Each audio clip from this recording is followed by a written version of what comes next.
সালে 20শে আগস্ট উনি প্রয়াণ হন। আর ওনার ছবিগুলোর মধ্যে ওনার যত এক্সিবিশন ছিল জার্নি। 1940 সালে 18ই জানুয়ারিতে ওনার জন্ম মুর্শিদাবাদে। আর এই জানুয়ারি মাসে 18ই জানুয়ারিতে আমরা চেষ্টা করেছিলাম যাতে এই সময়টায় পাই, কিন্তু আমরা জানুয়ারি মাসেই করছি। আমাদের সহযোগী বা আমাদের সহযোগীরা আজকে একাডেমি অফ ফাইন আর্টস রয়েছে এই নর্থ গ্যালারি। 28 তারিখ আছে আমাদের কনফারেন্স রুমের 5টা থেকে 7টা অবধি। আমরা ওনাকে নিয়ে আরও আরেকটা অনুষ্ঠান আছে, আরও একটু আলোচনা সভা আছে, সেদিনও সবাই থাকবে। দুঃখের দিন একটা প্রচণ্ড আনন্দের দিন।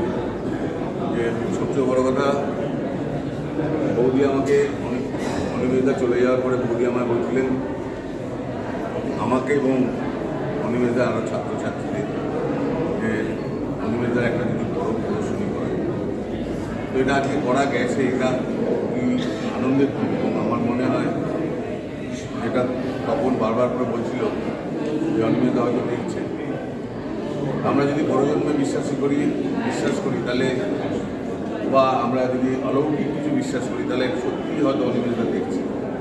আমরা এই ছবিগুলো আমরা অনেকগুলো দেখেছি। পেন্টিং আমরা সবাই জানি, এখানে অলমোস্ট যাদের আমি দেখছি সবাই পেন্টিংয়ে দিল। পেন্টিং এমন একটা জিনিস যেটা একবার দেখলে হয় না, বারবার দেখতে হয়। একবার এক এক রকম। এই পেন্টিংগুলো দেখেছি বেশ কয়েক বছর আগে। আমি আজকে দেখলাম আবার ছবিগুলো আবার নতুন করে আবিষ্কার করি। এবং অনিমেষদা কি, আমি অনিমেষদার সরাসরি একজন শিষ্য না হলেও শিষ্য তো বটেই, যেহেতু আমরা পরবর্তী প্রজন্মের। অনিমেষদার গোটা মানসিকতাটাই কাজগুলোর মধ্যে রয়েছে। উনি যে ব্রহ্মাণ্ড নিয়ে ভাবতেন, যে বিশ্ব নিয়ে, যে বহির্বিশ্ব নিয়ে ভাবতেন, যে সাধনা, যে চেতনা অনিমেষদার মধ্যে ছিল, আমরা প্রত্যেকটা কাজের মধ্যে আছে। স্ত্রী, অথচ তার একটা ব্যক্তি, যেটা অনিমেষদার সাথে কথা বলতাম যখন, আমি অনিমেষদার পুরো ভিন্ন মেয়ে লিখছেন, সেটা সবাই জানি, আমাকে এখানে অনেকেই জানি। কিন্তু আমার কোনো মনে হয়নি যে অনিমেষদা আমার সাথে রিয়ার করা যাবে না, অনিমেষদার সাথে কথা বলবো। অনিমেষদার স্ত্রী সহনশীলতাটা ছিল যে অনিমেষদা সবার সাথে সেইভাবেই মিশতেন। আমার খালি বারবার একটা কথাই মনে হয় যে শিল্পীর কাজ প্রমাণ করেন যে এই কাজগুলো ওই শিল্পীরই, তখন বোঝা যায় সেই কাজগুলোর মধ্যে সত্যি আছে। এবং সত্যি থাকলে সেই কাজ কোনোদিন শেষ হতে পারে না, আমি বিশ্বাস করি। যে শিল্পীর কাজে সত্যি নেই, যে শিল্পীর কাজে তার শিল্পীকে ধরা যায় না, সেখানে নিশ্চয়ই কোনো, আমার মনে হয় কতটা সঠিক থাকে না। যেই কাজের মধ্যে শিল্পীকে ধরা যায়, আমি বারবার কথাটা বলছি, সেই কাজ কোনোদিন নষ্ট হতে পারে না। আমার দৃঢ় বিশ্বাস সেই কাজ বহু দিন, বহু শয়ে বছর মানুষ, আমাদের পরবর্তী প্রজন্মের যারা আসবেন, তারা এগুলো উপভোগ করবেন। আমি বৌদিকে আমার প্রণাম জানাচ্ছি যে অন্তত বৌদি এগুলোকে সযত্নে রেখেছে কাজগুলো। আমরা জানি যে বহু শিল্পী বন্ধুদের দেখেছি, তাদের চলে যাওয়ার পর তাদের কাজগুলোর কি দুরবস্থা, সেটা নয়। সেটা দেখলে মনে হচ্ছে প্রত্যেকটা কাজ যেন মনে হচ্ছে যে গতকাল করা বা এই মাসেই করা। এই যে কাজগুলোকে বাঁচিয়ে রেখেছেন বৌদি, সেই জন্য বৌদিকে আমার প্রাণের তরফ থেকে, আমার অন্তর থেকে আমার অভিনন্দন, আমার ভালোবাসা বৌদিকে। আবারও বলবো যে আমি চাই আমাদের পরবর্তী প্রজন্মের যারা বিশেষ করে আর্ট কলেজের ছেলেমেয়েরা যারা আছে, প্রত্যেকের এই শোটা দেখা উচিত। প্রত্যেকের এই শোটা দেখা উচিত যে একটা কাজ করতে গেলে কতটা ঠান্ডা মাথায় কত বড় জিনিস করা যায়। সবাই ভালো থাকুন এবং সবাই সবার বন্ধুবান্ধব, ছাত্রছাত্রীদের বলুন তারা জানে কাজ করছে।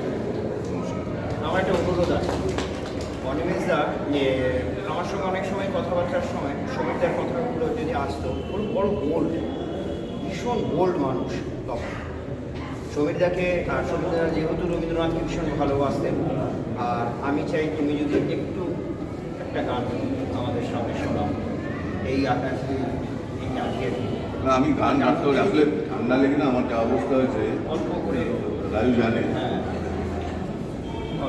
সত্যি সত্যি খুব খারাপ হয়েছে আমার মনে হয় অনেকেরই এখানে এখন যা চলছে আমাদের এখানে ওয়েদারটা ঠিক আছে আমি একটা গান আমি বৌদির সামনে করেছিলাম বৌদি আমাকে বলেছিলেন যে গানটা অনিমেষদা হলে খুব ভালোবাসতেন গানটা বৌদির না শোনা একটা গান রবীন্দ্রনাথেরই একটা গান আমি যতটুকু পারছি যদি একটু কাশি না চলে আসে আমি করছি আমি হৃদয় পথ কেটেছি সেথায় চরণ পরে তোমার সেথায় চরণ পরে আমি হৃদয় পথ কেটেছি সেথায় চরণ পরে তোমার সেথায় চরণ পরে তাই তো আমার সকল পরা কাঁপছে ব্যথার ঘরে গো কাঁপছে থর থরে আমি হৃদয় পথ কেটেছি